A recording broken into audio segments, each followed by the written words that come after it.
Bismillahir Rahmanir Rahim. Alhamdulillah.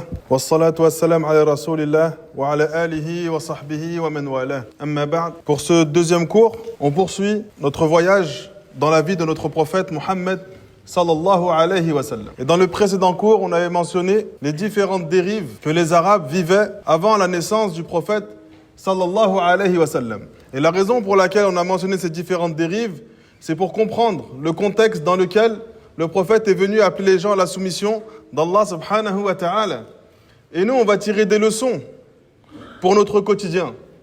Car on est dans une société où si l'on médite, on peut être dans des dérives peut-être plus graves que celles que le prophète sallallahu alayhi wa sallam a rencontrées lorsqu'il a appelé les Arabes à l'islam. Et les compagnons du prophète sallallahu alayhi wa sallam, la raison pour laquelle ils se sont attachés au prophète et qu'ils ont été fermes dans le suivi du prophète, c'est qu'ils avaient parfaitement compris la raison pour laquelle le prophète était venu à eux. Donc le prophète sallallahu alayhi wa sallam est venu pour les sortir des ténèbres jusqu'à la lumière, les ténèbres de la débauche jusqu'à la lumière. Et la leçon que nous on va tirer, c'est que celui qui veut sortir des ténèbres et des débauches qu'il voit au quotidien devant lui, il est dans l'obligation de suivre la lumière du prophète sallallahu alayhi wa sallam.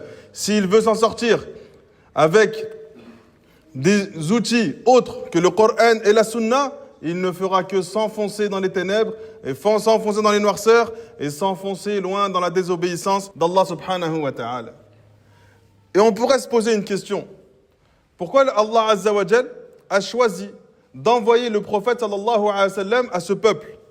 Donc les Arabes, on a mentionné que c'était un peuple qui était extrêmement dur. Ils passaient leur vie en guerre. Ils avaient l'habitude de faire couler le sang. La femme était déshonorée, elle était donnée en héritage et elle n'avait aucune valeur. Il y avait une nourriture qui était spécifique aux hommes et la femme n'avait pas droit de manger de cette nourriture. Il y avait beaucoup d'injustices qui étaient répandues. Ils avaient tellement honte d'avoir une fille parce que pour eux c'était un manque de virilité.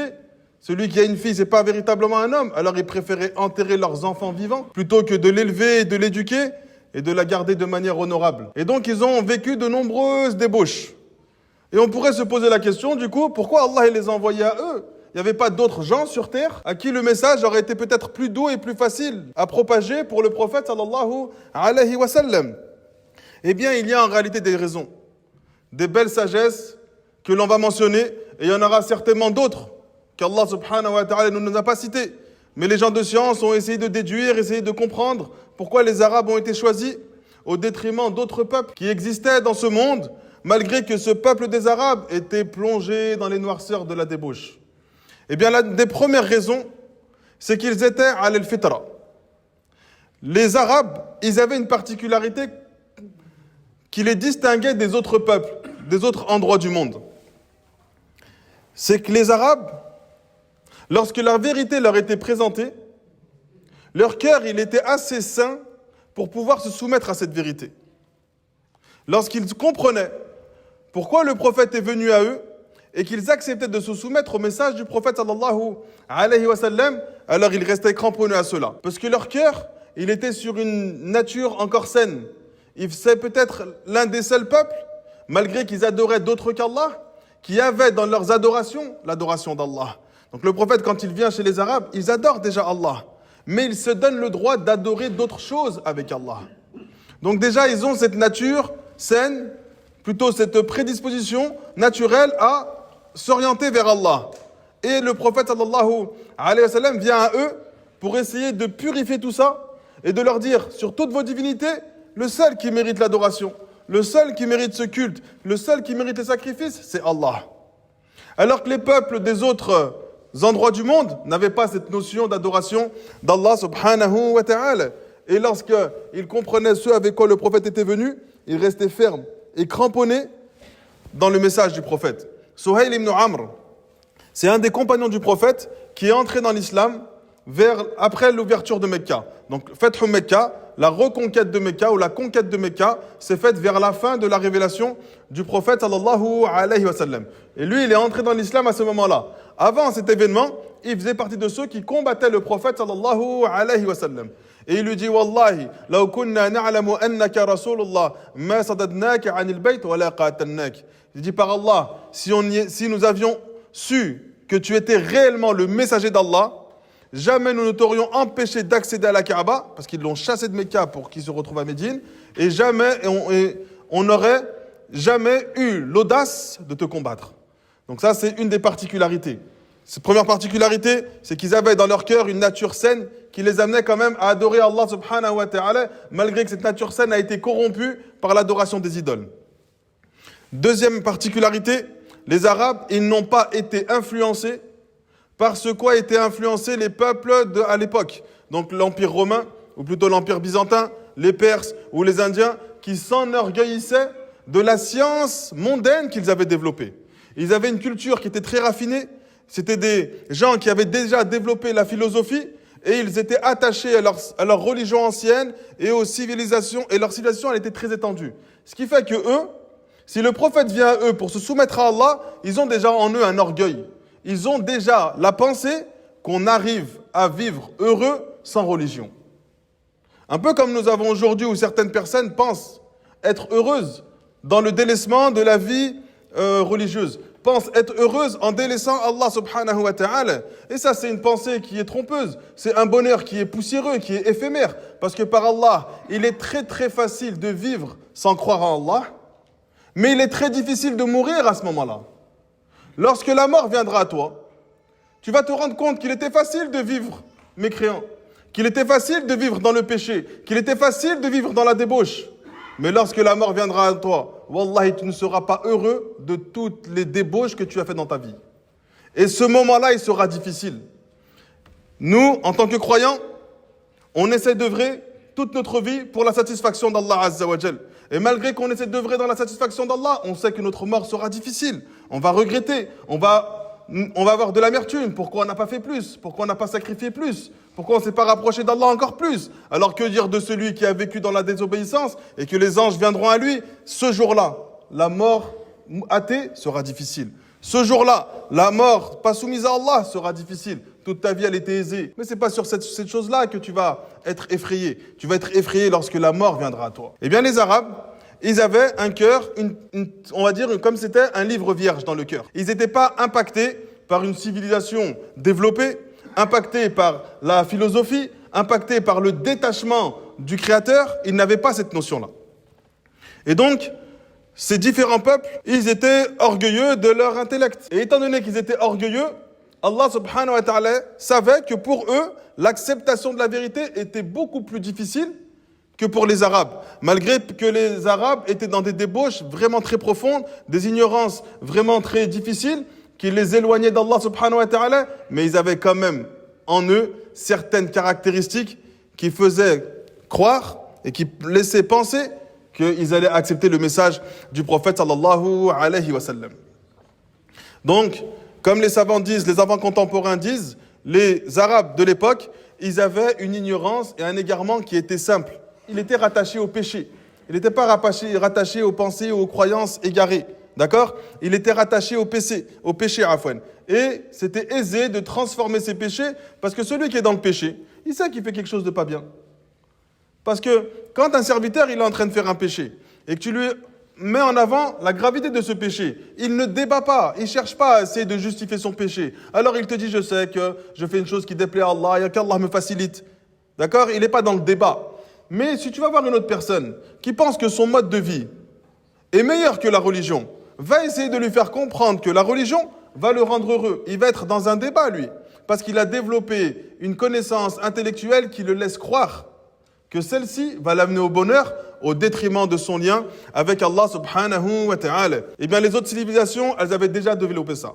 Troisième raison pour laquelle Allah subhanahu wa ta'ala a choisi ce peuple, pour que le prophète envoie ce message qui va perdurer pour l'ensemble de l'humanité. Les Arabes, c'était un peuple qui vivait dans le désert. D'accord? Et du coup, ils vivaient pas dans le luxe. Les Arabes ne vivaient pas dans le luxe. Ce fléau, il s'est propagé dans certains endroits du monde, mais chez les Arabes, il n'était encore pas présent. Ce qui fait qu'ils ont eu une vie qui était dure. Ils ont une vie qui est rude. Les Arabes, c'est des bédouins. Donc, ils sont simples dans leur esprit. D'accord? Et ils ont une vie qui n'est pas rattachée aux bienfaits de ce bas monde. Ils aimaient les bienfaits de ce bas monde, mais ils ne les possédaient pas. Et étant donné qu'ils ne les possédaient pas, ils n'ont pas été touchés par l'excès de luxe. Celui qui est dans un confort matériel, vous allez voir que ce confort matériel va éteindre l'élan de la foi. C'est-à-dire que sa foi, elle n'arrive pas bien à avancer parce qu'il sait que s'il entre dans l'islam, il va devoir faire des sacrifices, des choses qu'il les possède dans le haram, il va devoir les délaisser. Du coup, ça l'empêche de bien œuvrer. C'est pour ça que les premiers musulmans, ce sont des pauvres et des vieillards et des esclaves. Ils ne possédaient rien, ils n'avaient rien à délaisser eux. Alors que ceux qui avaient des richesses savaient que ces richesses devaient être partagées. Du coup, cette richesse l'empêchait de se soumettre à Allah subhanahu wa ta'ala. Et donc, ils ont vécu une vie d'endurance, de patience et d'austérité et de pauvreté. Ils vivaient dans le désert. Celui qui vit dans la difficulté, il patiente, il endure, parce qu'il ne possède rien. C'est soit il patiente et il endure pour obtenir ce qu'il cherche, soit il ne l'a pas. Quatrième caractéristique pour laquelle Allah a choisi ce peuple. Les Arabes, c'était un peuple qui était véridique, loyal et courageux. C'était des gens qui étaient connus pour leur loyauté. Un exemple frappant, c'est que les mois sacrés en islam existaient avant même l'avènement de l'islam. Ces mois sacrés, ils avaient pour objectif deux choses. La première, c'est que avant l'arrivée du prophète, la Kaaba existait déjà. Parce que la Kaaba a été reconstruite par le prophète Ibrahim avec son fils. Et Ibrahim, il a enseigné aux gens comment faire le Hajj, et ce Hajj est resté. Donc le prophète, lorsqu'il vient, il naît à Mecca, les gens font le Hajj. Ils font le Hajj de la même manière qu'Ibrahim. Sauf qu'au lieu de le faire pour Allah, ils le font pour différentes divinités. Mais ces rituels existaient déjà. Et les gens venaient de toute la péninsule arabique, d'accord, pour aller faire le Hajj. Sauf que les Arabes, c'était un peuple tribal, guerrier. Ils faisaient la guerre à tout le monde. Tout le monde était en guerre. Alors ils ont mis une règle. On va mettre des mois sacrés. D'accord? On va mettre Dhul Qa'da, wa Dhul Hijja, wa Muharram, 3 mois qui se situent pendant la période du Hajj. D'accord? Et Rajab, qui est un mois un peu isolé. Ils ont dit, ces 3 mois-là, c'est la période du Hajj. On n'a plus le droit de se faire la guerre. Pour laisser la possibilité aux gens de parvenir de contrées lointaines et de traverser villages et contrées, et ils viennent du Yémen, traversent même des pays, et qu'ils passent dans des villages, dans des tribus contre qui ils sont en guerre, peut-être il va passer devant quelqu'un qui a tué des membres de sa famille, eh bien, il respecte cet engagement. Pendant ces mois, on n'a pas le droit de se faire la guerre. On se laisse l'opportunité d'aller faire le pèlerinage. Et donc, ces 3 mois étaient le temps suffisant pour qu'ils aillent à Mecca pour faire leur pèlerinage et qu'ils rentrent dans leur pays ou dans leur tribu ou dans leur contrée. Une fois que les 3 mois étaient finis, ils repartaient en guerre. Et le mois de Rajab, c'était pour leur donner l'opportunité de faire la Umrah. Le mois de Rajab, c'était pour l'opportunité de faire la Umrah. Eh bien, les Arabes, à ces moments-là, ils ne faisaient pas la guerre, parce que c'était un peuple loyal. Même si quelqu'un passe dans son village et qu'il a tué tous les membres de sa famille, il reste sur son engagement. Il reste sur sa parole, sur sa kelma. Il ne reste et il ne bronche pas. Et une fois que ces 3 mois sont passés, ou que ces mois sacrés sont passés, ils repartaient pour des différentes guerres. Donc les Arabes, ils avaient cette particularité. Ils se sont toujours distingués par leur franchise et leur fermeté. Ils ne se laissaient pas tromper par leur colère lorsqu'ils avaient pris un engagement. Lorsqu'on voit le pacte d'allégeance, le deuxième pacte d'allégeance de la Aqaba que le prophète sallallahu alayhi wa sallam a fait avec les tribus de Médine. Donc on sait que le prophète, lorsqu'il a voulu fuir Médine et qu'ils l'ont chassé de Médine, il a cherché d'abord, on va le voir tout au long de son histoire, des tribus, d'accord, qui pouvaient accueillir et soutenir le prophète. Et il a trouvé ensuite les tribus de Médine.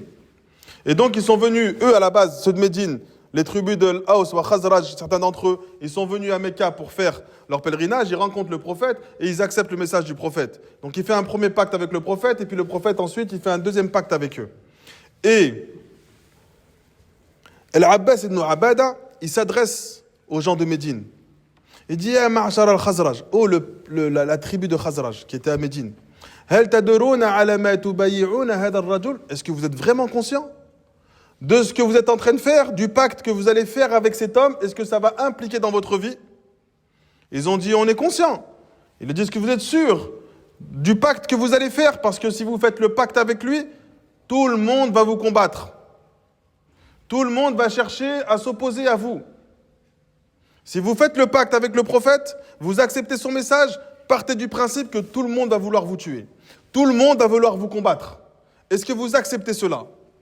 Alors ils ont dit au messager d'Allah, si on fait ce pacte avec toi, et que tout le monde se met à nous combattre et veut nous rejeter notre religion, qu'est-ce qu'on aura, nous, comme récompense? Et le prophète, sallallahu alayhi wa sallam, dit, El-Jannah, vous aurez le paradis. Et ils lui ont dit, tends ta main. Ubsut yadek, il a tendu sa main, ils ont fait le pacte. Et une fois qu'ils ont fait ce pacte, ils sont restés fermes aux côtés du prophète Mohammed, sallallahu alayhi wa sallam. Lors de la bataille de Badr. Donc le prophète, il est chassé de Mecca jusqu'à Médine. Lorsqu'il est chassé de Mecca jusqu'à Médine, les Arabes de Mecca et les notables de Mecca, ils ne les laissent pas partir comme ça. Ils leur prennent toutes leurs richesses. Donc les compagnons partent de Mecca jusqu'à Médine, ils prennent leur maison, ils prennent leur terrain, ils prennent leur argent, ils prennent leurs biens, ils prennent leur or. Ils ont même pris certains membres de leur famille. Ils partent sans rien jusqu'à Médine. Et l'une des causes de la bataille de Badr, c'est qu'il y a eu une caravane commerciale qui partait de Mecca jusqu'en direction du Chem, et elle est dans l'obligation de passer par les alentours de Médine. Et donc les compagnons veulent récupérer, c'est leurs biens qui sont en train d'être transportés. Et les compagnons veulent aller intercepter cette caravane pour pouvoir récupérer leurs biens. Et lorsqu'ils arrivent, ils voient qu'une armée, ils sont 300 personnes, à la base ils sont juste 300 personnes pour détourner une caravane commerciale dont leur richesse était dedans. Et ils apprennent qu'au final, c'est une armée de 1300 personnes qui vient combattre ces 300. Et le prophète, il l'échange avec les compagnons. On est un peu loin de Médine, on rentre sur Médine et on essaye de fermer l'entrée de Médine pour qu'ils ne puissent pas avoir accès à nous. Ou bien, est-ce que maintenant qu'on est en chemin, on part à leur rencontre? Les compagnons de Mecca, qui vivaient à Médine, ils ont dit au messager d'Allah, notamment Abu Bakr et Omar, on veut aller récupérer nos biens. Alors le prophète se tourne vers les Ansar, qui étaient avec eux dans ce cortège, dans cette expédition, et dit au peuple de Ansar, cette bataille qui va avoir lieu ne vous concerne pas. Ce n'est pas vos richesses que vous allez récupérer. Si vous souhaitez retourner à Médine, je ne vous en voudrais pas. Sur les 300 personnes, plus de la moitié étaient de Médine. S'ils avaient dit on veut rentrer à Médine, le prophète serait parti avec peut-être 100 personnes contre 1300. Et là, Saad ibn Mu'adh, qui était un des chefs de Médine, il dit Walladhi ba'athaka bil haqq, law ista'aradta bina hadha al-bahr fa khudtahu la khudnahu ma'ak. Par celui qui t'a envoyé avec la vérité, si tu nous ordonnais de traverser la mer et que toi tu t'y engages, nous on te suivrait, on prendrait la mer avec toi. Et donc là, ils ont montré que quand ils ont accepté le message du prophète, ils sont restés fermes aux côtés du prophète sallallahu alayhi wa sallam. Eh bien ça, c'est une des particularités des Arabes. Quand ils prenaient un engagement, ils restaient fermes. Dès qu'ils donnaient leur parole, ils ne revenaient pas sur leur parole. 5e cause pour laquelle Allah a choisi ce peuple. Les Arabes, on a mentionné qu'ils ont vécu tout le temps dans la guerre. Leur vie, c'était la guerre. Donc, ils n'ont pas peur de combattre. C'est un peuple qui est courageux. C'est des cavaliers aguerris. Donc, Allah Azza wa Jal sait que lorsque le prophète va venir avec l'islam, les gens vont aller le combattre. C'est pas le prophète qui allait les chercher. C'est eux qui venaient combattre le prophète et le prophète était dans l'obligation de se défendre. Parce que le prophète, il a vécu 13 ans à Mecca. Pendant 13 ans où il a appelé les gens à l'islam. On a essayé de l'assassiner à plusieurs reprises. On l'a frappé jusqu'à ce qu'il s'évanouisse à plusieurs reprises. On a tué des compagnons devant lui à plusieurs reprises. Et jamais il ne s'est opposé. Parce qu'ils étaient dans l'état de faiblesse. Et jamais dans cet état de faiblesse, il a appelé les compagnons à terroriser le peuple de Mecca, à faire soit des attentats, ou à faire des tueries en cachette, ou à faire des choses qui sont mauvaises. Il contrôlait les compagnons en leur disant que ce qu'ils font est détesté d'Allah, mais notre réaction ne sera pas encore plus détestée d'Allah. Parce que nous, on est des croyants. Sinon, on agit comme eux, ils agissent. Allah subhanahu wa ta'ala va être en colère contre celui qui a la connaissance et qui se détourne du message. Alors qu'eux, de base, ils ne sont pas croyants. Ils auront leur châtiment auprès d'Allah Azza wa Jal. Mais toi, tu as la connaissance, tu sais qu'Allah subhanahu wa ta'ala t'ordonne de te comporter d'une certaine manière. Et donc le prophète maîtrise les compagnons et leur demande pas de terroriser la population sous prétexte que c'était des gens qui étaient opprimés. Ça, c'est le message du prophète sallallahu alayhi wa sallam. C'est que quand il arrive à Médine, que eux partent à Médine avec des armées, que le prophète commence à combattre. Donc ceux qui disent que le prophète est venu pour aller combattre les gens, et que tu vois l'histoire du prophète, tu t'aperçois qu'en réalité, il s'est toujours défendu. C'est tout le temps dans les contextes où les gens sont venus à lui et il est venu se défendre. Et donc les compagnons, c'était des grands guerriers. Ils ont vécu toute leur vie dans la guerre et dans les complots. C'est-à-dire que stratégiquement, ils avaient cette connaissance et cette stratégie de guerre. C'est pour ça que parfois, certains n'ont pas accepté le message de l'islam au début, comme Khalid ibn Walid, qui a fait beaucoup de mal aux compagnons lors de la bataille de Uhud par sa stratégie de guerre. Et lorsqu'il est passé dans le camp des compagnons, eh bien cette connaissance qu'il a développée est devenue en faveur de l'islam. Donc les compagnons, ils avaient toutes ces notions. Une autre caractéristique, et c'est la 6e, c'était des gens dignes, d'accord, avec un grand honneur. Leur nefs, leur âme, ils avaient une grande fierté personnelle. Cette fierté personnelle faisait en sorte qu'ils ont développé de nombreuses qualités, d'accord, au-delà des défauts qu'ils avaient. C'était des gens qui étaient généreux, qui avaient une parole qui était ferme, qui donnaient tout le temps l'hospitalité, qui étaient bons et pardonneurs. C'était un peuple qui était comme ça de base. Et donc, pourquoi ils étaient comme ça ? Parce que étant donné que c'était des qualités aimées des gens, et qu'eux aimaient qu'on leur fasse leurs éloges, ils ont développé cette fierté pour que les gens fassent des poèmes où on dresse les éloges de telle ou telle personne. Eh bien, alors le prophète vient avec ce message. Toutes ces qualités qu'on a mentionnées, le prophète vient les contrôler et les soumettre à Allah Azza wa Jal. La solidarité tribale, où telle tribu est meilleure que telle tribu. Et donc cette tribu, s'il y a quelqu'un qui est en guerre avec, ou qui est en conflit avec un de cette tribu, même s'il a tort, on le soutient, on l'épaule et on part en guerre avec lui. Cette solidarité tribale, le prophète l'a chassée. C'est devenu une fraternité islamique universelle. N'importe quelle personne qui accepte l'islam devient ton allié. Au détriment des gens de ton peuple, au détriment de ton ethnie, au détriment de ta nation. C'est le message même du prophète sallallahu alayhi wa sallam. Et c'est l'une des premières choses qu'il a fait, c'est unir fraternellement les croyants. Donc ceux qui aujourd'hui appellent à cette désunion, où on doit rester entre Marocains, entre Algériens, entre Tunisiens, ils appellent au message que le prophète sallallahu alayhi wa sallam est venu combattre. Le prophète, il est venu les unir. Lorsque les gens de Mecca sont arrivés à Médine, on a El Ansar. El Ansar, on le connaît, qu'ils ont accueilli les Mécois de la manière la plus noble. Le prophète, il a fraternisé. En fait, il fraternisait 2 par 2. Quand un de Mecca venait, il prenait un de Médine, il dit, vous êtes frères. Vos richesses sont les mêmes. C'est-à-dire que celui de Mecca, c'est comme s'il possédait les richesses de celui de Médine. Et celui de Médine, ça ne le dérangeait pas. Parce qu'ils avaient cette fraternité. C'est pour ça qu'on les a appelés les Ansar, ceux qui sont venus secourir. En fait, quand les gens de Mecca sont venus à Médine, ils leur ont tout donné. Ils ne les ont pas jalousés, ils n'ont pas cherché à profiter d'eux, ils n'ont pas cherché à les rabaisser ou à se sentir supérieurs. Ils se sont soumis, ils les ont aidés parce qu'ils étaient unis dans l'amour d'Allah subhanahu wa ta'ala. Cette courage et cette bravoure qu'ils avaient, l'endurance dans la difficulté, le prophète, il l'a pris, il l'a transformé en patience dans l'épreuve.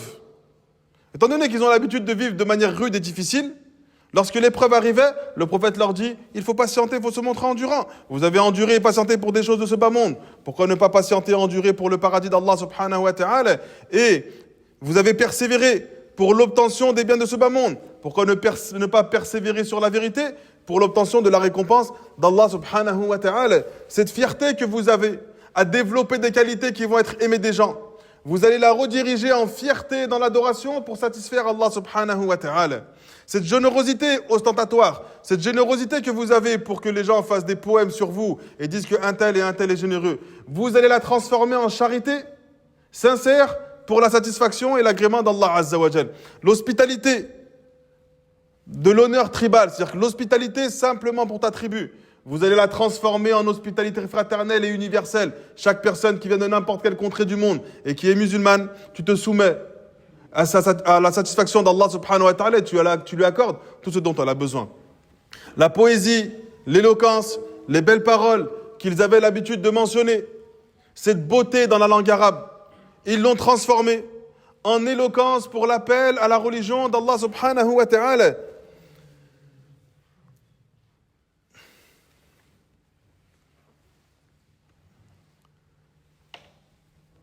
Il va bien? Il y a quelque chose qui... Ça va, Amé? Vous me dites s'il faut faire intervenir. Barakallahu fikum. Et donc ça, c'est le contexte dans lequel le prophète sallallahu alayhi wa sallam est venu. Maintenant, on va annoncer des choses qui concernent la vie du prophète, mais avant la naissance du prophète. Et c'est des choses qui sont extrêmement importantes. Parce que quand on parle de la vie du prophète, on est obligé de rapporter toute l'introduction et toute l'historique du contexte dans lequel il est venu pour comprendre les choses qu'il a endurées. Premièrement, le prophète était issu d'une lignée noble, prophétique, d'une noble lignée prophétique. La raison pour laquelle Allah a fait que le prophète vienne d'une lignée noble et authentique, c'est parce que les Arabes donnaient extrêmement d'importance à celui qui a une lignée noble. Celui qui a une lignée d'esclaves, il n'était pas pris au sérieux. Lorsqu'il parlait, on ne l'écoutait pas. Et lorsqu'il prenait une décision, on s'opposait à sa décision. Et il était toujours oppressé. Et il était toujours au service des autres. Donc les Arabes, pour qu'ils puissent déjà commencer à accepter le message, il faut que ce message vienne de quelqu'un qui fait partie de ses semblables. De ses semblables dans la lignée, dans la noblesse. Et le prophète, au-delà d'être leur semblable, il était bien meilleur qu'eux dans cette lignée. Lorsque Abu Sofyan il s'est retrouvé auprès de Héraclius, l'empereur des Byzantins. L'empereur de Rome, des Byzantins, lui dit « Kayfa nasabuhu fikum » Regardez la question de l'empereur de Rome. S'aligner, aller comment? C'est la question qu'il lui pose. Quand Abu Sofyan vient auprès de l'empereur de Rome et des Byzantins, il lui dit « Kayfa nasabuhu fikum » C'est quoi sa lignée? Est-ce qu'il est d'une lignée noble ou bien il vient d'une lignée d'esclaves? Pour savoir qu'est-ce qu'il recherche. Si c'est un esclave, peut-être qu'il veut obtenir des richesses. Mais s'il est issu d'une lignée noble et qu'il possède déjà tout, c'est quoi son intérêt d'amener les gens à lui? Alors que déjà les gens sont déjà à lui, parce qu'il fait partie des nobles de Mecca. Alors il lui pose cette question. Faqal Abu Sofyan, il lui dit Huwa fina dhu nasab. Lui, il fait partie de la plus prestigieuse et la plus honorable des lignées. Donc il vient affirmer, Abu Sofyan, qui n'était pas encore croyant, il vient affirmer que le prophète sallallahu alayhi wa sallam faisait partie de la plus noble des lignées. Sa lignée, c'est la plus noble et c'est également la plus authentique. Al-Qadi Iyad, rahimahullah ta'ala, il dit wa amma sharafu nasabihi wa karamu baladihi wa man sha'ahu fi famimma la yahtaju ila iqamati dalilin alayhi. La noblesse de sa lignée, l'honneur de sa ville natale et son origine ne nécessitent aucune preuve supplémentaire ou claire. C'est quelque chose qui était déjà connu de tous. Tu n'as pas besoin de venir apporter des arguments supplémentaires pour prouver une chose qui est déjà connue de tous, de ses alliés comme de ses ennemis. Et il dit ensuite, Al-Qadi Iyad, il est une étoile brillante parmi les descendants de Hashim. Et il fait partie d'une lignée prestigieuse de Quraysh et de ses branches. Les Arabes le reconnaissent comme étant parmi les plus nobles d'entre eux et parmi les plus dignes de respect, tant du côté de son père que de sa mère. De la ville dont il vient, qui est Mecca, une ville qui est déjà historique dans l'histoire des Arabes et dans l'histoire des prophètes, il fait partie de la terre la plus sacrée pour Allah subhanahu wa ta'ala et pour ses serviteurs. C'est pour ça que le prophète sallallahu alayhi wa sallam dit ensuite à ses compagnons « J'ai été envoyé parmi la meilleure génération des enfants de Adam. Génération après génération, jusqu'à celle dans laquelle je suis apparu. » Ça va, Ammi? Rabbi yashfik. Et le prophète sallallahu alayhi wa sallam donc, nous montre qu'il fait partie du meilleur endroit et de la meilleure lignée. Dans un autre hadith, il dit Inna Allah istafa kinanata min waladi Ismaïl, wastafa Qurayshan min Kinana, wastafa Bani Hashim min Quraysh, wastafani min Bani Hashim. En vérité, Allah a choisi la tribu de Kinana pour les favoriser parmi les descendants de Ismaïl, le prophète Ismaïl. Il a choisi Quraysh parmi les enfants de Kinana. Et dans la tribu de Kinana, c'est comme si ça faisait un entonnoir pour savoir qui est le meilleur à chaque fois. Et dans la tribu de Quraysh, il a choisi la tribu de Banu Hashim. Et dans Banu Hashim, il m'a choisi moi pour faire partie du meilleur, le meilleur des hommes et le meilleur des messagers. Donc ça, c'est une noblesse que possédait le prophète sallallahu alayhi wa sallam et que personne n'a contesté. En plus d'avoir une lignée noble et authentique, sa lignée était pure. Dans quel sens sa lignée elle était pure? Du prophète Mohammed jusqu'à Adam, il n'y a aucun de ses ascendants qui est issu d'une relation hors mariage. Du prophète jusqu'à Adam, il n'y a pas eu de zina dans sa lignée. Le prophète sallallahu alayhi wa sallam dit lui-même Kharajtu min nikah. Je suis né d'un mariage légitime. Et donc, Walam akhruj min sifah. Et je ne suis pas sorti d'une relation illicite. Min ladun Adam ila an waladani abi wa ummi. Depuis Adam jusqu'à ce que mon père et ma mère me donnent naissance. Lam yusibni min sifahil jahiliyyati shay. Rien de l'impureté des unions illicites de la jahiliya ne m'a atteint. Donc le prophète sallallahu alayhi wa sallam, il a également cette particularité dans la pureté de sa lignée. Maintenant, on va parler de sa famille. Parmi les gens de sa famille, on sait qu'il est de la tribu de Banu Hashim. Banu Hashim, son véritable nom, c'est pas Hashim. C'est qui Hashim? C'est quoi son nom à la base? C'est Amr. À la base, son nom c'est Amr. Mais Hashim, c'est une sorte de surnom qu'on lui a donné.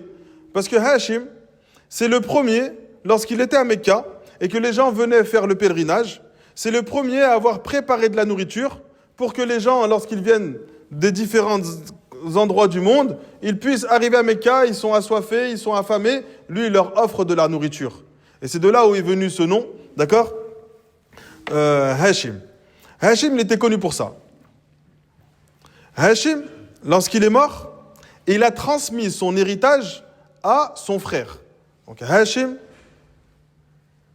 il a un frère qui s'appelle El-Muttalib. El-Muttalib, il a reçu l'héritage de Hashim, c'est-à-dire qu'il lui a donné la responsabilité de fournir de l'eau et de la nourriture aux pèlerins. Donc El-Muttalib et Hashim étaient connus pour leur grande noblesse et leur grandeur d'âme. El-Muttalib était tellement généreux qu'il était appelé El-Fayd, le généreux. C'était un nom qui lui a été accordé, tellement il était bon envers les gens. Maintenant, on a Hashim et on a El-Muttalib. Ensuite, en dessous, on a qui? Hashim, c'est l'arrière-grand-père du prophète. Le grand-père du prophète, c'est qui? Abd al-Muttalib. Le père du prophète, c'est qui? Abdallah. Et on a le prophète Mohammed. Maintenant, on va se poser une question. Mohammed, son père, c'est Abdallah. Son grand-père, c'est Abd al-Muttalib. D'accord? Et son arrière-grand-père, c'est Hashim. Abd al-Muttalib, ça veut dire le serviteur de Muttalib. Sauf que Muttalib, c'est le frère de Hashim. Muttalib, c'est le frère de Hashim. Donc son grand-père, il est appelé par le serviteur de Muttalib. Donc c'est qui véritablement l'arrière-grand-père du prophète? Donc on a Mohammed, son père Abdallah, son grand-père Abd al-Muttalib. Normalement son grand-père Abd al-Muttalib. Normalement son arrière-grand-père c'est qui? El-Muttalib. Et pourquoi on dit Hashim? Vous avez saisi ou pas? Pourquoi on dit Hashim? On ne dit pas El-Muttalib? Parce que El-Muttalib, c'est le frère de Hashim. Pourquoi le prophète, on décale et on l'affilie à Hashim? Personne? En fait, l'arrière-grand-père du prophète, c'est Hashim. C'est pas El-Muttalib. Maintenant, on va nous poser la question, pourquoi son grand-père s'appelle Abd al-Muttalib, le serviteur de Muttalib? Pourquoi il n'est pas appelé le serviteur de Hashim ou le fils de Hashim? Parce que Hashim, il est originaire de Mecca. C'est le premier à avoir instauré les voyages commerciaux entre Mecca et le Chem. Et on sait que pour aller en direction du Chem, on est obligé de passer par la périphérie de Médine. C'est pour ça que quand le prophète est parti de Mecca, ils l'ont chassé jusqu'à Médine. Les Mécois, ils n'étaient pas d'accord. Pourquoi ils sont partis en guerre contre lui? Parce qu'il était dans un endroit stratégique.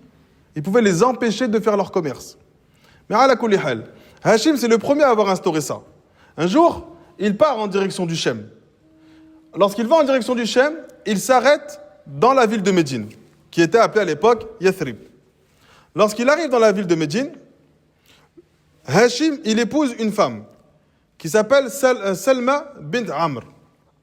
Il épouse cette femme, donc il fait une halte de Mecca à Médine, il faut 10 jours à l'époque. Donc il fait une halte à Médine, il reste quelques temps à Médine avant de repartir en direction du Chem. Ce temps où il est resté, il se marie. Il se marie et il met son épouse enceinte. Ensuite, il part. Il va en direction du Chem. Lorsqu'il arrive en Palestine, à Gaza, il meurt. Donc l'arrière-grand-père du prophète meurt en Palestine, meurt à Gaza. Il meurt là-bas. Cet enfant est mis au monde par sa mère, à Médine. Donc s'il serait revenu et qu'il aurait vu l'enfant, il est possible qu'il l'aurait amené à Mecca. Mais lui, ça y est, il est mort. Donc, cette femme, Selma, a un enfant. Cet enfant, on l'appelle comment? Shayba. Cette femme, son enfant, elle l'appelle Shayba. Shayba, son père c'est un Mécois, sa mère c'est une Médinoise, son père est mort, il reste vivre à Médine. D'accord? El-Muttalib, qui était le frère de Hashim, donc il lui confie la charge. D'accord, il lui confie la charge dans son testament, c'est que si je meurs, il faut que tu reprennes mes tâches et que tu donnes à manger et à boire aux pèlerins. Donc il reprend cette charge. Ensuite, on lui donne une information. On lui dit, ton frère Hashim, il a un enfant à Mecca, à Médine. Il s'est marié, le voyage où il est mort, il s'est marié. Et cette femme a enfanté un enfant. El-Muttalib, il veut aller voir l'enfant. Donc El-Muttalib, il part en direction de Médine. Il voit que cet enfant est arrivé à un âge un peu avancé, il n'est pas âgé, mais il est déjà assez grand. El-Muttalib, lorsqu'il le voit, il se met à pleurer. Parce qu'il a le même visage et la même beauté que son frère Hashim. Alors il va le voir, il lui dit, reviens avec moi à Mecca. Shaïba, il dit, je ne partirai pas sans la permission de ma mère. Alors, El-Muttalib, il va voir sa mère. Il lui dit, laisse-le revenir avec moi à Mecca. Elle lui dit, mon fils, sa famille est à Mecca. Moi, je suis originaire de Médine. Et les gens me respectent et ma famille me respecte. Parce que je suis originaire de Médine. Mais lui, son père est originaire de Mecca. Alors les gens ne lui donnent pas le respect qu'il devrait recevoir. Parce qu'ils étaient très tribal. Prends-le avec toi, il sera mieux à Mecca parce qu'il est originaire de Mecca. Et il fait partie de la lignée la plus noble de Mecca. Alors il part, il le prend. Il le prend et il fait un long voyage de Médine jusqu'à Mecca. Il met l'enfant derrière sa monture. Lorsqu'ils arrivent à Mecca, l'enfant il est tout poussiéreux. Et les gens disent, Muttalib, il vient d'acheter un esclave à Médine. Alors cet esclave, il l'a appelé l'esclave d'El-Muttalib. Abd el-Muttalib. Il lui dit, mais wayhakoum, malheur à vous, c'est pas mon esclave, c'est le fils, c'est mon neveu, c'est le fils de mon frère. Dès qu'ils lui ont donné cette appellation de Abd el-Muttalib, ils ne l'ont plus jamais appelé Shaïba. Ils ont gardé le nom Abd el-Muttalib. Et donc Abd el-Muttalib vit et grandit à ce moment-là à Mecca, alors qu'à la base, il est né à Médine, il est resté à Médine. Vous avez saisi cette notion ou pas? Abd el-Muttalib, donc le grand-père du prophète, il a vécu 2 événements marquants dans sa vie. Avant la naissance du prophète, lui, il vit 2 événements marquants dans sa vie. Premier événement marquant, il creuse le puits de Zemzem. Deuxième événement marquant, il vit l'assaut de Abraha, d'accord, le roi d'Abyssinie, qui était en place au Yémen et qui ramène les éléphants pour combattre et pour détruire la Kaaba. Lui, il vit ces 2 moments. Et dans ces 2 moments, il a joué un rôle important. Premièrement, pour le puits de Zemzem. Un jour, il est en train de dormir, et le Bayhaqi, rahimahullah ta'ala, il rapporte dans Dalil al-Nubuwa de Ali ibn Abi Talib que Abd el-Muttalib, il était chez lui, il était plutôt proche de la Kaaba, et il avait un emplacement spécifique à lui, proche de la Kaaba. Personne ne venait dans cet endroit-là si ce n'est lui. Parce qu'il fait partie des chefs de Mecca et des nobles de Mecca. Et il s'était assoupi, il s'était endormi là-bas. Dans son rêve, il y a un homme qui vient à lui. Et il lui dit, Uhfur Tayyiba. Creuse Tayyiba. Et lui, il répond à cet homme dans son rêve, c'est quoi Tayyiba? Et l'homme part et disparaît. Le lendemain, il fait le même rêve. Et l'homme, il lui dit, creuse la source de Barra. Il lui dit, c'est quoi Barra? L'homme, il se tourne, il part et il disparaît. Le 3e jour, il lui dit, creuse la source de El-Madnouna. Et pareil, Abd el-Muttalib dans son rêve, il dit, c'est quoi la source de Madmouna? L'homme, il se tourne, il part et il disparaît. Et le 4e jour, il vient à lui, il lui dit, Uhfur Zemzem. Creuse la source de Zemzem. Elle existait déjà, mais elle était perdue. Donc la source de Zemzem a été découverte par Ismaïl, mais de génération en génération, ils ont perdu l'emplacement. Donc quand le prophète était à Mecca, sallallahu alayhi wa sallam, ceux qui étaient avant lui, donc son père et son grand-père, notamment son grand-père et son arrière-grand-père, ne savaient pas où se trouvait la source. C'est Abd el-Muttalib qui a recreusé cette source. Et donc il dit, creuse la source de Zemzem. Et je lui dis, c'est quoi la source de Zemzem? Et là, l'homme lui répond, c'est une source qui ne tarira jamais. C'est une source qui ne va jamais se dessécher. Elle fournira à boire à l'ensemble des pèlerins. Elle se trouve entre El-Farth et Waddam. C'était 2 lieux de sacrifice chez les Arabes. Et il lui donne l'emplacement. Abd el-Muttalib, il se dirige avec son fils Harith. À ce moment-là, Abd el-Muttalib, et ça c'est important, à ce moment-là, Abd el-Muttalib, il a qu'un seul enfant. Ce seul enfant, il s'appelle Al-Harith. Abd al-Muttalib, il va, il creuse. D'accord? Il creuse, il creuse, il creuse. Pendant qu'il creuse, il voit qu'en fait, il n'est pas aidé, parce qu'il n'a pas donné l'information aux gens. Il voit qu'il n'est pas aidé. Il dit, oh, il fait une invocation. Il appelle ses divinités. Et il dit, si j'ai 10 enfants, donc il appelle ses divinités, et après il dit, oh Allah, si tu me donnes 10 enfants, 10 garçons, j'en prendrai un et je le sacrifierai devant la Kaaba. En reconnaissance pour les 10 enfants que tu m'as donnés. Il dit cette parole-là. Donc des années avant, alors qu'il s'est trouvé dans une situation où il était seul avec son fils Al-Harith, il ne s'est senti pas trop aidé, et il donne, et il fait cette demande. Et il creuse, jusqu'à ce qu'il sorte la source de Zamzam. Les Mécois, lorsqu'ils voient la source de Zamzam, ils vont auprès de Abd al-Muttalib.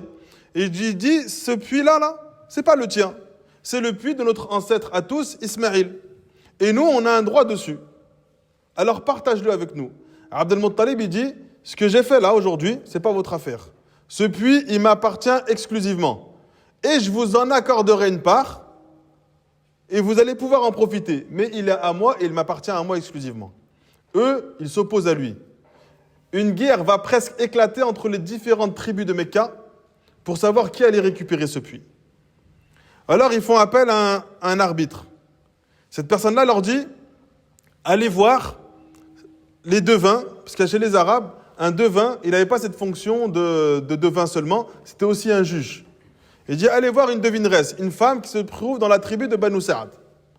Banu Sa'd, ça se trouve dans la région de Ma'an, vers la frontière du Shem. Donc c'est assez loin. Allez la voir, allez lui exposer la situation, et c'est elle qui va trancher, c'est elle qui va juger. Donc eux, ils partent. Lorsqu'ils arrivent entre le Hijaz et la région du Shem, Abd al-Muttalib, il part avec 10 hommes de sa tribu. Les autres Mécois, ils partent avec 20 personnes. Et ils partent. Ils ne marchent pas véritablement ensemble, mais ils se voient plus ou moins. D'accord? Et donc ils partent. Abd al-Muttalib et ceux qui étaient avec lui, ils se retrouvent dans une... ils sont pris de grande soif. En fait, ils manquaient d'eau et ils se retrouvent en plein désert sans eau. Alors ils s'arrêtent et Abd al-Muttalib, il dit à l'un d'entre eux, va voir les autres tribus de Quraysh et va leur dire qu'ils nous donnent un petit peu d'eau. Lui, il y va, eux, ils lui disent non. Nous, on a peur de finir comme vous. Et on est presque aussi en fin de... On peut plus s'abreuver, on a presque plus d'eau. Si on vous donne l'eau, on n'en aura plus pour nous. Et donc Abd al-Muttalib, lorsqu'il voit qu'ils ont agi ainsi, il a été attristé, mais en colère en même temps.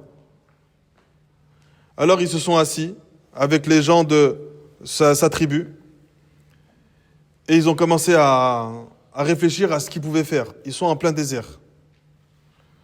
Alors Abd al-Muttalib dit, qu'est-ce que vous pensez qu'on devrait faire? Il lui dit, c'est toi le chef, c'est toi qui prends la décision. Il dit, je pense qu'on devrait tous creuser notre propre tombe et chacun d'entre nous, il s'assoit à côté de la tombe. Dès qu'il meurt, on le pousse et s'il peut se traîner dans sa tombe, il se traîne dans sa tombe. Et ils creusent leur tombe. Une fois qu'ils ont creusé de leur tombe, ils s'assoient à côté. Et Abd al-Muttalib dit, par Allah, abandonner nos vies de cette manière-là, c'est inutile. Venez, on fait le maximum pour essayer de trouver de l'eau. Et si on meurt en cherchant, c'est mieux que mourir en étant assis à attendre la mort. Abd al-Muttalib, il les encourage, il se lève. Au même moment, les gens de Mecca arrivent, les autres tribus, et leur disent, nous aussi on n'a plus d'eau. On fait quoi? Abd al-Muttalib, il prend sa monture, il avance un peu, et son sabot se met sur une source d'eau qui fait jaillir l'eau. Et Abd al-Muttalib, cette eau-là lui appartenait, étant donné que c'est lui qui l'a trouvée. Il leur dit, je peux aujourd'hui, maintenant, agir comme vous avez agi.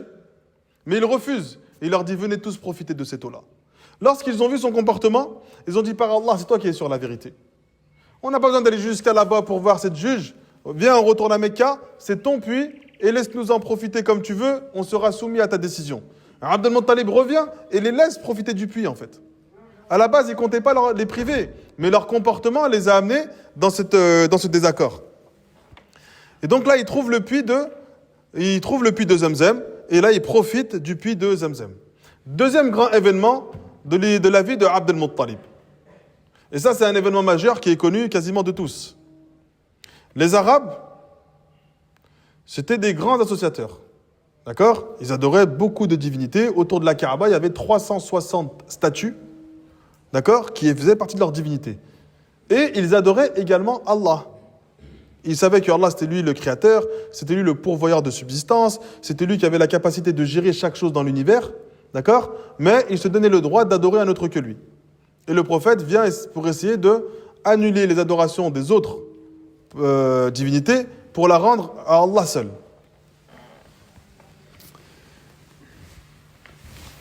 Et donc, la Kaaba était connue dans toute la péninsule arabique, et même dans le monde. Cet endroit-là était connu que c'était un endroit de culte pour les Arabes. Et ça avait énormément d'importance pour les Arabes. Donc, on a un roi qui était au Yémen. Le Yémen, il était sous l'emprise du roi d'Abyssinie. L'Abyssinie, c'est l'Éthiopie actuelle. Et celui qui était au Yémen, c'était pas un Arabe. Et il a été placé ici. Mais lui, c'est pas un Arabe. À la base, il vient d'Abyssinie. Et eux, c'est des chrétiens.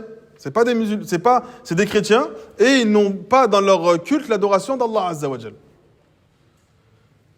Ce gouverneur abyssinien du Yémen, il décide de construire à Sanaa une énorme église.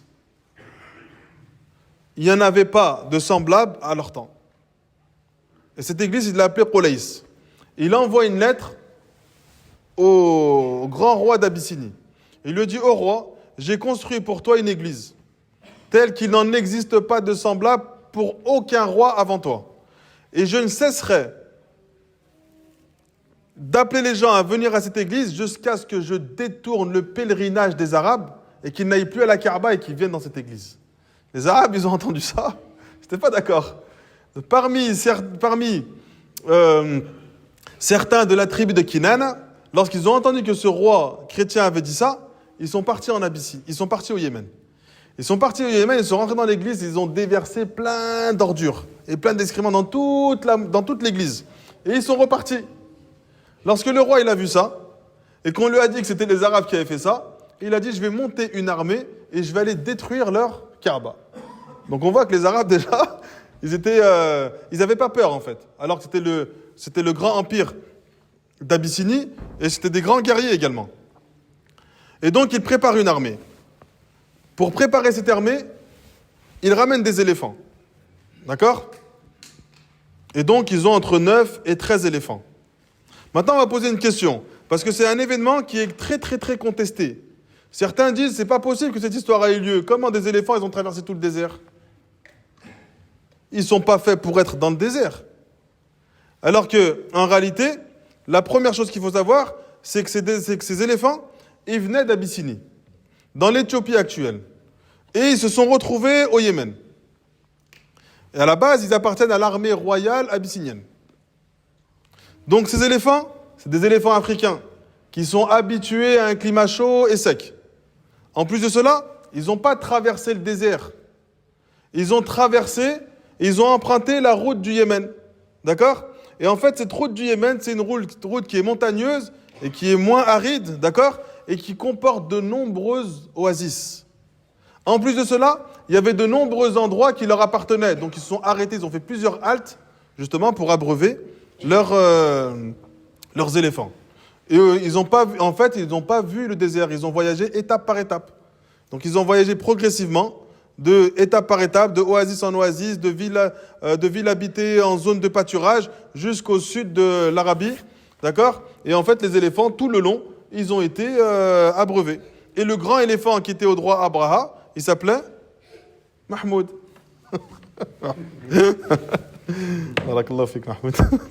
Ce grand éléphant s'appelait Mahmoud. Donc il part. Les Arabes, ils entendent qu'une armée avec des animaux qu'ils n'avaient jamais vus vient en direction de Mecca. Les Arabes qui étaient proches, ça y est, c'est l'heure. C'est passé vite, subhanallah. On finit avec cette histoire, ça vous dérange pas? Ajib, subhanallah. Khair, Inch'Allah. Certains hommes du Yémen, arabes, apprennent qu'il veut attaquer Mecca. On a un roi du Yémen qui s'appelait Dhun Nafar. Dhun Nafar, il va avec certaines tribus arabes pour partir en guerre contre Abraha. Mais Abraha, très facilement, il a réussi à les vaincre, lui et ses compagnons. Il prend captif Dhun Nafar et qu'il le fait prisonnier, il veut l'exécuter. Et Dhun Nafar, il lui dit, ne me tue pas, parce qu'il est possible que durant ton voyage, je sois plus utile pour toi, vivant, que mort. Alors il le garde avec lui, il dit, peut-être qu'il va être utile pour moi, il va être un lien entre moi et les Arabes. Et Abraha, il continue sa route. Il arrive vers la tribu de Khath'am. Là, on a un homme qui s'appelle Nufayl ibn Habib, pareil, il part et il veut essayer de combattre Abraha. Abraha prend le dessus. Il le prend et il veut l'exécuter. Et ce roi, Nufayl ibn Habib, il lui dit, ne me tue pas, moi je connais parfaitement le chemin qui mène à Mecca et je vais vous indiquer le chemin le meilleur et le plus rapide pour votre armée.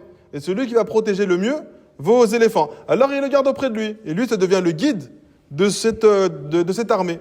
Et ils partent. Lorsqu'ils arrivent vers la région de Taïf, Taïf c'est à peu près à 1 heure de Mecca, en voiture.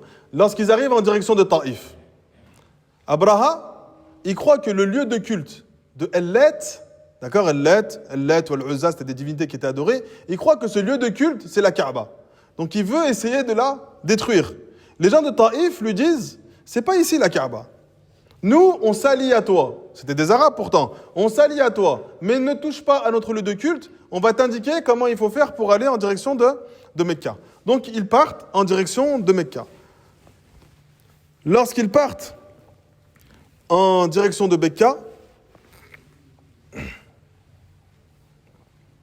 leurs éléphants n'arrivent plus à marcher. Donc, ils arrivent dans la périphérie de Mecca. Les éléphants n'avancent plus. Aucun d'entre eux ne se met à avancer. Et ils s'assoient. Les éléphants s'assoient. Lorsqu'il les redirige en direction du Yémen, les éléphants se mettent à marcher. En direction du Shem, ils se mettent à marcher. Dans toutes les directions marchent, sauf dans la direction de Mecca, ils se bloquent et ils restent immobiles. Et donc ils sont perturbés, ils sont en détresse, parce que la chose qui allait effrayer le plus les Mécois ne veut plus avancer. C'est à ce moment-là que Abraha,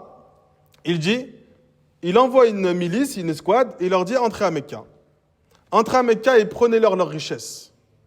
Eux, ils rentrent à Mecca, ils prennent à Mecca 200 chameaux, qui appartenaient à qui? À Abd al-Muttalib. Donc ils prennent, on a presque fini, ils prennent 200 chameaux qui appartiennent à Abd al-Muttalib.